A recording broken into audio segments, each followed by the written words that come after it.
ಛಲವಿದ್ರೆ ಏನನ್ನಾದ್ರೂ ಕೂಡ ಸಾಧನೆ ಮಾಡಬಹುದು ಅನ್ನುವಂತಹ ಮಾತಿಗೆ ಜೀವಂತ ಉದಾಹರಣೆಯಾಗಿ ಬೆಳಗಾವಿ ಜಿಲ್ಲೆಯ ಚಿಕ್ಕೋಡಿ ತಾಲೂಕಿನ ಯಕ್ಸಂಬ ಗ್ರಾಮದ ವಿದ್ಯಾರ್ಥಿ ಅಮಿತ್ ಸಂಜಯ್ ಗಿಡ್ಡ ಹೊರಹೊಮ್ಮಿದ್ದಾನೆ. ಹುಟ್ಟಿನಿಂದಲೇ ದೃಷ್ಟಿಹೀನನಾಗಿರುವಂತಹ ಅಮಿತ್ ಇತ್ತೀಚೆಗೆ ಪ್ರಕಟವಾದ ಎಸ್ಎಸ್ಎಲ್ಸಿ ಪರೀಕ್ಷೆಯಲ್ಲಿ ಬರೋಬ್ಬರಿ 96% ಅಂಕವನ್ನ ಗಳಿಸಿ ಎಲ್ಲರ ಗಮನವನ್ನ ಸೆಳೆದಿದ್ದಾನೆ. ಕಣ್ಣು ಕಾಣದೇ ಇದ್ರೂ ಕೂಡ ಅಸಾಮಾನ್ಯ ಜ್ಞಾಪಕ ಶಕ್ತಿ ಮತ್ತು ನಿರಂತರ ಪರಿಶ್ರಮದ ಮೂಲಕ ಈ ಸಾಧನೆ ಮಾಡಿರುವಂತದ್ದು ವಿಶೇಷ. ಕೂಲಿ ಕಾರ್ಮಿಕನ ಮಗನಾದ ಅಮಿತ್ ಬಡತನದ ನಡುವೆಯೂ ಕೂಡ ಶಿಕ್ಷಣದ ಮೇಲಿನ ಆಸಕ್ತಿ ಕೈಬಿಡದೆ ಓದಿನಲ್ಲಿ ಗೆದ್ದಿದ್ದಾನೆ. ಮತ್ತೊಬ್ಬರ ಸಹಾಯದಿಂದ ಪರೀಕ್ಷೆಯನ್ನ ಬರೆದು ಇಷ್ಟು ದೊಡ್ಡ ಸಾಧನೆ ಮಾಡಿರುವಂತದ್ದು ನಿಜಕ್ಕೂ ಕೂಡ ಪ್ರೇರಣಾದಾಯಕ. ಅಮಿತ್ ಕೇವಲ ಓದಿನಲ್ಲಿ ಮಾತ್ರವಲ್ಲ, ಸಂಗೀತ ಕ್ಷೇತ್ರದಲ್ಲೂ ಕೂಡ ತನ್ನ ಪ್ರತಿಭೆಯನ್ನ ತೋರಿದ್ದಾನೆ. ಒಮ್ಮೆ ಕೇಳಿದ ಸಂಗೀತವನ್ನ ಮರೆಯದೆ ಅವನ ಜ್ಞಾಪಕ ಶಕ್ತಿ ಎಲ್ಲವನ್ನ ಕೂಡ ಆಶ್ಚರ್ಯವನ್ನ ಉಂಟು ಮಾಡ್ತಾ ಇರುವಂತದ್ದು. ವಾದ್ಯಗಳನ್ನ ನುಡಿಸುವಾಗ ಜನರನ್ನ ಮಂತ್ರಮುಗ್ಧನನ್ನಾಗಿಸುವಂತಹ ಸಾಮರ್ಥ್ಯವನ್ನ ಹೊಂದಿದ್ದಾನೆ. ಅಮಿತ್ ಸಾಧನೆಗೆ ಯಕ್ಸಂಬ ಗ್ರಾಮವೇ ಹೆಮ್ಮೆಯನ್ನ ಪಡ್ತಾ ಇದೆ. ಆದರೆ ಇಂತಹ ಅಪರೂಪದ ಪ್ರತಿಭೆಗೆ ಇನ್ನೂ ಕೂಡ ಸೂಕ್ತ ಮಟ್ಟದ ಪ್ರೋತ್ಸಾಹ ಸಿಗದೇ ಇರುವಂತದ್ದು ಬೇಸರದ ಸಂಗತಿ.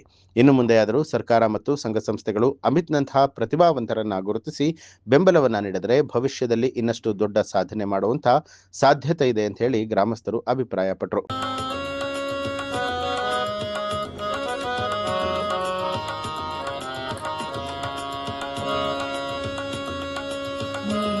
ಶಿವ ನೀಡದಿರೋ ಶಿವ, ನೀಡೋ ಶಿವ ನೀಡದಿರೋ ಶಿವ, ಬಾಗುವುದು ಎನ್ನ ಕಾಯ, ಬಾಗುವುದು ಎನ್ನ ಕಾಯ. ನೀಡೋ ಶಿವ ನೀಡದಿರೋ ಶಿವ, ನೀಡೋ ಶಿವ ನೀಡದಿರೋ ಶಿವ, ಬಾಗುವುದು ಎನ್ನ ಕಾಯ, ಬಾಗುವುದು ಎನ್ನ ಕಣ್ಣಂಬಲಿ, ನಾನೇಕೆ ಅಂದಲಿ ನೀ ನನ್ನ ಅಂಬಲಿ. ನೀಡೋ ಶಿವ ನೀಡದಿರೋ ಶಿವ, ಬಾಗುವುದು ಎನ್ನ ಕಾಯ.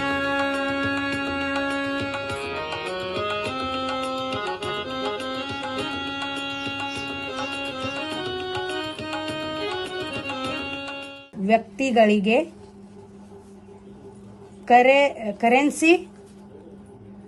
ಕರೆನ್ಸಿ ನೋಟಿನ ಮೌಲ್ಯವನ್ನು ಗುರುತಿಸಲು 2 ಸುಲಭ ಹಂತಗಳು. 1. ಮನಿ ಅಪ್ಲಿಕೇಶನ್ ಅನ್ನು ಡೌನ್ಲೋಡ್ ಮಾಡಿ ಮತ್ತು ಸ್ಥಾಪಿಸಿ ಮತ್ತು ಮೊಬೈಲ್ ಫೋನಿನ ಕ್ಯಾಮರಾವನ್ನು ಕರೆನ್ಸಿ ನೋಟಿಗೆ ತೋರಿಸಿ. ಹಿಂದಿನ ಪೇಜ್ದಾಗೂ ಸೇಮ್ ಸೆಟರ್ದಾಗ ಸಂಜಯ್ ಅನ್ನಪ್ಪ ಗಿಡ್ರಿ ನಮ್ಮ ಹೆಸರು. ಅದಕ್ಕೆ ನಾವು ಶೇತಿ ಮಾಡ್ತೇನೆ ರೀ, ಒಕ್ಕಲ್ತನ ಮತ್ತು ಮೋಟ್ರ್ ಡೈವರ್ಕಿ ಬಟನ್ ಎಲ್ಲ ಹೊಡೆಯೋದು ಮಾಡ್ತೇನೆ ರೀ ವರ್ಷ. ಮತ್ತು ರೀ ಈಗ ನನ್ನ ಮಗ 1ರಿಂದ 10ನೇ ತಕ ಮೈಸೂರಿ ಅಂಧ ಮಕ್ಕಳು ಮೈಸೂರಿ ಶಾಲೆಯಾಗ ಇದ್ರಿ. ಅಲ್ಲೇ ರೀ ತರೋದ ಸಾಲು ಸೂಟಿ ಆದಾಗ ತರ್ತಿದ್ದು ರೀ, ಮತ್ತು ಓದ್ಬಿಡ್ತಿದ್ದು ರೀ. 15 ದಿವ್ಸಿಗೆ ನಮ್ಮ ಹೆಂಗೆ ಮಿಸಸ್ ರೀ 15 ದಿವ್ಸಕ್ಕೆ ಹೋಗೋದು ಬರೋದು ಮಾಡ್ತೀವಿ ರೀ. ಹೋಗೋದು ಬರೋದು ಅಂದ್ರೆ ಹೋಗಿ ಸಂಗೀತ ಕಲಿಸೋದು ರೀ, ಮತ್ತು ಬರೋದು ರೀ ಮಾಡ್ತೀರಿ. ಅದಕ್ಕೆ ಅಲ್ಲಿಂದ ಮುಂದೆ ರೀ 10th ಆಯ್ತು ರೀ, 10th ಪಾಸ್ ಆಯ್ತು ರೀ. ಈಗ 10th ಪಾಸ್ ಆದ್ಮೇಲೆ ರೀ ಎಕ್ದಮ್ ಇಟ್ಟು ಮಾರ್ಕಸ್ ತಗೋತ ನಮಗೆ ಕಲ್ಪನಾ ಭೀ ಇಲ್ಲಾಗೈತೆ ರೀ. ಒಟ್ಟು ಭಾಳ 90 ನಾ ಏನು ಅಪಿ 90 ತಗೋ ನಮಗೆ ಖುಷಿ ಆಗೈತಿ ರೀ. ಅದು 96 ಆಯ್ತು ರೀ. ಚಲೋ ಆಗೈತಿ ಮಾರ್ಕಸ್, ಚಲೋ ತೊಗೊಂಡ್ರಿ ನನ್ನ ಮಗ ರೀ. ಭಾಳ ನಮಗೆ ಖುಷಿ ಅನಿಸೈತ್ರಿ ನಮ್ಮ ಮಗಂದ್ರಿ. ಎಷ್ಟರಿ ಸರ್? ನನ್ನ ಹೆಸರು ಅಮಿತ್ ಸಂಜಯ್ ಗಿಡ್. ನನ್ನ ಊರು ಯಕ್ಸಂಬ ತಾಲೂಕ್ ಚಿಕ್ಕೋಡಿ ಜಿಲ್ಲಾ ಬೆಳಗಾವಿ. ನಮ್ಮ ಶಾಲೆ ಹೆಸರು ಮಹೇಶ್ವರಿ ಅಂಧ ಮಕ್ಕಳ ಶಾಲೆ. ನಾನೀಗ 10ನೇ ತರಗತಿ ವ್ಯಾಸಂಗ ಮಾಡಿ ನಿನ್ನೆ ರಿಸಲ್ಟ್ ಬಂತು. ಸೊ ಅದರಲ್ಲಿ ನಾನು 3ನೇ ಸ್ಥಾನವನ್ನ ಪಡೆದುಕೊಂಡೆ. ನಾನು 96.64 ರಿಸಲ್ಟ್ ಆಗಿದೆ. ಸೊ ನಮ್ದು ಅಭ್ಯಾಸದಲ್ಲಿ ನಾವು ಬ್ರೈಲ್ ಲಿಪಿ ಅಂತ ಯೂಸ್ ಮಾಡ್ತಿದ್ವಿ. ಸೊ ಆ ಬ್ರೈಲ್ ಲಿಪಿಯಲ್ಲಿ ನಾವು ಓದಿ, ಇಲ್ಲಾದ್ರೆ ನಾವು ನಮ್ಮ ಫ್ರೆಂಡ್ಸ್ ಇದ್ರು, ಆ ಫ್ರೆಂಡ್ಸ್ಗಳು ಒಬ್ಬರಿಗೆ ಸೈಟೆಡ್ ಓದಕ್ ಬರ್ತಿತ್ತು. ಅಂದ್ರೆ ಸೈಟೆಡ್ ಅವನು ಓದ್ ಹೇಳ್ತಿದ್ದ, ನಾವು ಕೇಳಿಸ್ಕೊಂಡ್ ಬೈಪಟ್ ಹಾಕೊಂಡ್ ಅದನ್ನ ನೋಟ್ಸ್ ಮಾಡ್ತಿದ್ವಿ. ಅಲ್ಲಿ ಬೋರ್ಡ್ ಎಕ್ಸಾಮ್ ಅಲ್ಲಿ ನಾವು ಹೇಗ್ ಬರ್ತಿದ್ವಿ ಅಂದ್ರೆ ಫಸ್ಟ್ ನಾವು FA1, FA2, FA3, FA4 ತನಕ ನಾವು ನಮ್ಮ ಲಿಪಿಯಲ್ಲೇ ಬ್ರೈಲ್ ಲಿಪಿಯಲ್ಲೇನೆ ಬರಿತಿದ್ವಿ. ಸೊ SA1 ಎಕ್ಸಾಮ್ ಕೂಡ ನಾವು ಬ್ರೈಲ್ ಲಿಪಿಯಲ್ಲೇ ಬರೆದಿದ್ವಿ. ಸೊ ಬೋರ್ಡ್ ಎಕ್ಸಾಮ್ ಏನಾಗುತ್ತೆ ಅಂದ್ರೆ ಅದು ನಾವು ರೈಟರ್ಸ್ ಕರ್ಕೊಂಡ್ ಬಂದು ನಮ್ಮ ಸುಪ್ರಿಯಾ ಅಕ್ಕ ಅಂತ ಒಬ್ಬರು ಇದಾಳೆ. ಆ ಸುಪ್ರಿಯಾ ಅಕ್ಕ ಅವರು ನಮ್ಮ ರೈಟರ್ ಆಗಿ ಬಂದಿದ್ರು. ವನಿತಾ ವಿದ್ಯಾಲಯ ಸ್ಕೂಲ್ ದಿಂದ ಆ ರೈಟರ್ ಅಕ್ಕ ನಮಗ ಬಹಳ ತುಂಬಾ ಹೆಲ್ಪ್ ಆಗಿದೆ. ಸೊ ಮೊದಲನೇದಾಗಿ ಸುಪ್ರಿಯಾ ಅಕ್ಕಗೆ ತುಂಬಾ ಥ್ಯಾಂಕ್ಸ್ ಹೇಳ್ಬೇಕು. ನಂದ್ ರಿಸಲ್ಟ್ ಆಗ್ಬೇಕಂತ, ನಂದ್ ರಿಸಲ್ಟ್ ಇಷ್ಟ ಚಲೋ ಆಗ್ಬೇಕಂತ ಎಫರ್ಟ್ ಹಾಕಿದ್ದು ಆ ಅಕ್ಕನೇ ಮೊದ್ಲು. ಸೊ ಆ ಅಕ್ಕಗೆ ಮೊದ್ಲು ನಾನು ಥ್ಯಾಂಕ್ಸ್. ಸೊ ಶಿಕ್ಷಕರ ಮಾರ್ಗದರ್ಶನ, ಕುಟುಂಬ ಮಾರ್ಗದರ್ಶನ ನಮ್ಗೆ ಚಲೋ ಇತ್ತು. ಮುಂದೆ ನೀನು ಒಳ್ಳೆ ಶಿಕ್ಷಕನಾಗು ಅಂತ ಒಂದು ಭರವಸೆ ನೀಡಿದ್ರು. ಸೊ ಸರ್ ಕೂಡ ಹಾಗೆ ನಮ್ ಮಾರುತಿ ದೊಡ್ಡಮನಿ ಸರ್ ಅಂತ ಇದ್ರು. ಅವರು ಕೂಡ ನಮ್ಗೆ ಬಹಳ ಎಫರ್ಟ್ ಹಾಕಿ ಇಂಗ್ಲಿಷ್ ಹೇಳ್ಕೊಡ್ತಿದ್ರು. ಇಂಗ್ಲಿಷ್ ಹೇಳಿ ಪಾಠಗಳನ್ನೆಲ್ಲ ಬಾಯ್ಪಾಟ್ ಹಾಕ್ಸಿ ನಮ್ಗೆ ಬೋರ್ಡ್ ಎಕ್ಸಾಮ್ಗೆ ರೆಡಿ ಮಾಡಿದ್ರು. ಮ್ಯೂಸಿಕ್, ನಾವು ಮ್ಯೂಸಿಕ್ ಆಡೋದಂದ್ರೆ ನಂಗೆ, ಸಂಗೀತದಲ್ಲಿ ಅಂದ್ರೆ ನಂಗೆ ಬಹಳ ಇಷ್ಟ.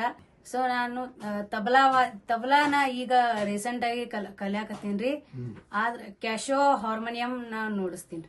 ಸೊ ನನ್ 10th ಆಯ್ತು. 10th ಆದ್ಮೇಲೆ ನಾನು PUC ಮಾಡಿ ಯಾವ್ದಾದ್ರು ಮ್ಯೂಸಿಕಲ್ ಕೋರ್ಸು ಆ ತರ ಯಾವ್ದಾದ್ರು ಶಾಲೆಗಳಲ್ಲಿ ಇದು ಏನಾದ್ರೂ ಒಂದು ಕೋರ್ಸ್ ಇದೆಯಾ ಅಥವಾ ಸರ್ ಶೀಟ್ ಇದೆಯಾ ಅಂತ ನೋಡ್ಬೇಕು. ಗೌರ್ಮೆಂಟ್ ಜಾಬ್ ಹಿಡ್ಕೋಬೇಕಂತ ನನ್ನ ಆಸೆ ಇದೆ.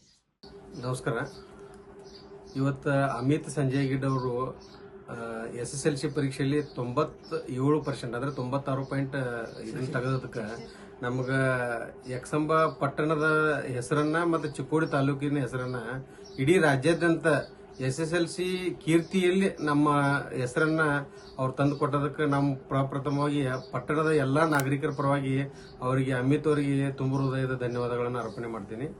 ಅದೇ ರೀತಿ ಅವ್ರದ್ದು ಮೂರ್ತಿ ಚಿಕ್ಕದಾದ್ರೂ ಕೀರ್ತಿ ದೊಡ್ಡದನ್ನುವಂತ ಗಾದೆ ಮಾತಿನವಾಗ ಈ ಮೊಬೈಲ್ ಯುಗದಲ್ಲಿ ಸಾಕಷ್ಟು ನಾವು ತಂದೆ ತಾಯಿಗಳು ಎಷ್ಟೇ ಎಫರ್ಟ್ ಮಾಡಿದ್ರು ಇವತ್ತು ಮಕ್ಕಳ ಪರ್ಸೆಂಟೇಜ್ ಮಾಡಕ್ ಸಾಧ್ಯ ಆಗ್ತಾ ಇಲ್ಲ. ಅವ್ರವ್ರ ತಮ್ಮ ಬಿಜಿ ಶೆಡ್ಯೂಲ್ ಅಲ್ಲಿ ಮಕ್ಕಳು ಮೊಬೈಲ್ ಅನೇಕ ಆಟಗಳಲ್ಲಿ ಬಲಿಯಾಗಿ ತಮ್ಮ ಜೀವನದ ಯಶೋಗಾತಿಯನ್ನ ಅಲ್ಲಿ ಕೊನೆಗೊಳಿಸ್ತಾ ಇದ್ದಾರೆ. ಅಂತದ್ರಲ್ಲಿ ಅಮಿತ್ ನಮ್ಮೆಲ್ಲರಿಗೂ ಪ್ರೇರಣೆ ಆಗಿದ್ದಾರೆ. ಒಂದು ಕಣ್ಣು ಕಾಣದೇ ಇರುವಂತ ತಮ್ಮ ಹೃದಯ ಶ್ರೀಮಂತಿಕೆಯನ್ನ ಇವತ್ತು ತಮ್ಮ ಪರ್ಸೆಂಟೇಜ್ ಮುಖಾಂತರ ನಮ್ಮ ಸಮಾಜಕ್ಕೆ ಒಂದು ಸಂದೇಶ ಕೊಟ್ಟಿದ್ದಾರೆ. ಅವರಿಗೆ ನಮ್ಮ ಯಕ್ಷಂಬ ಪಟ್ಟಣದ ಹಾಗೂ ತಾಲೂಕಿನ ಸಮಸ್ತ ಜನತೆಯ ಪರವಾಗಿ ತುಂಬ ಹೃದಯದ ಅಭಿನಂದನೆ ಸಲ್ಲಕ ಹೇಳಕ್ ಅವ್ರಿಗೆ ಇಷ್ಟಪಡ್ತೀನಿ. ಮತ್ತು ನಮ್ಮ ಊರಿನ ಗೌರವವನ್ನ ಹೆಚ್ಚು ಮಾಡಿದ್ದಕ್ಕೆ ಅವರಿಗೆ ಮಗದೊಮ್ಮೆ ಕೃತಜ್ಞತೆಯನ್ನು ಸಲ್ಲಿಸ್ತೀನಿ. ಅಮಿತ್ ಅವ್ರ ಸಾಧನೆ ನೋಡಿರಂದ್ರ ನಮಗ್ ಬಹಳ ಖುಷಿ ಅನಿಸ್ತೈತಿ. ಹೃದಯ ಉಕ್ಕಿ ಬಂದ ಅವ್ರ, ಯಾಕಂದ್ರೆ ನಮ್ಗ ಅವ್ರ ತಾಯಿಯವ್ರದ ಆನಂದ ಭಾಷ್ಪ ನೋಡಿನ. ಯಾಕಂದ್ರ ಸಹೋದರಿ ಆನಂದ ಭಾಷ್ಪ ನನಗ ನಿಜವಾಗಿಯೂ ಇವತ್ತ ಹೃದಯ ಕರಗುವಂತದ್ದು.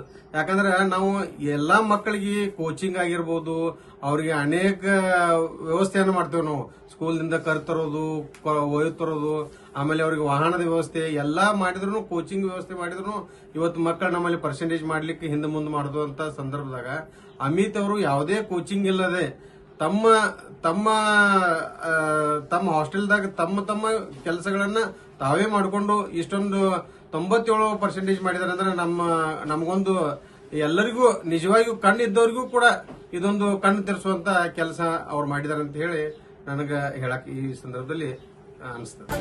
ನ್ಯೂಸ್ ಅಲರ್ಟ್ ನಿಮ್ಮಿಂದ ನಿಮಗಾಗಿ. ನ್ಯೂಸ್ ಅಲರ್ಟ್ ನಿಮ್ಮಿಂದ ನಿಮಗಾಗಿ.